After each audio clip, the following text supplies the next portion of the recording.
faut qu'il soit absolument sûr d'être très fort en lettres, parce que c'est pas facile en fait. Contrairement aux apparences, on pense toujours que l'université c'est facile, en fait c'est difficile l'université, il y a beaucoup d'échecs. Les étudiants pensent toujours, et ça participe des raisons de l'échec, les étudiants pensent toujours que c'est assez facile, et c'est totalement faux en fait, il y a énormément d'échecs, entre la première et la deuxième année il y a 60% d'échecs, c'est beaucoup. Entre la deuxième et la troisième année, il y a un échec assez important aussi, j'ai plus les chiffres exacts. Il y a une deuxième raison, c'est que beaucoup de gens ne sont pas bons en lettres quand ils arrivent en première année. Et s'ils ne sont pas bons et qu'ils ont envie de réussir en lettres, ce qui n'est pas toujours le cas, hein, beaucoup n'ont pas tellement envie de réussir, c'est-à-dire qu'ils sont là par hasard, par défaut, et donc ils ne réussissent pas.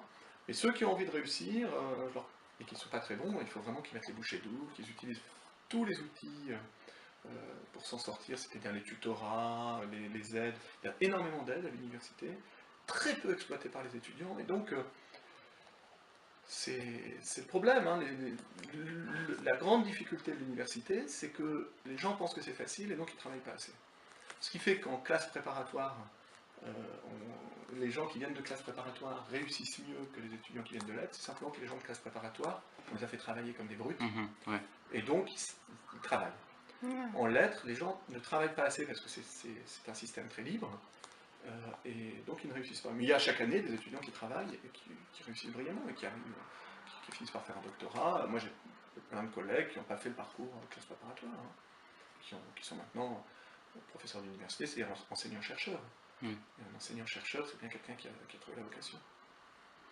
Voilà, la deuxième chose que je dirais quand même, très importante, c'est que contrairement à ce qu'on croit, actuellement, les lettres, pour quelqu'un qui réussirait à aller au moins jusqu'à la licence 3, les lettres sont une des formations qui est probablement la plus professionnalisante, paradoxalement. Je m'explique. Aujourd'hui, les concours de recrutement, professeurs des écoles, c'est-à-dire instituteurs, ou CAPES, sont d'une facilité inouïe. Quand on obtient ce concours, on a un emploi pour toute sa vie. Plus aucun domaine ou métier stable.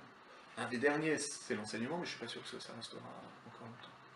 C'est-à-dire que quand on entre dans une formation, il est possible que le type, quand on obtient un emploi, il est possible que dans les 10 années, l'emploi disparaisse. Il faut le savoir, quel que soit le domaine. Et autrefois, il y avait des métiers, on pensait qu'ils étaient éternels. Postier, caissier, etc. Et c'est des métiers qui sont en train de disparaître, on les voit disparaître, on voit plein de métiers, ou alors ils se transforment radicalement. Vous êtes une génération qui devra vous adapter. Très bien.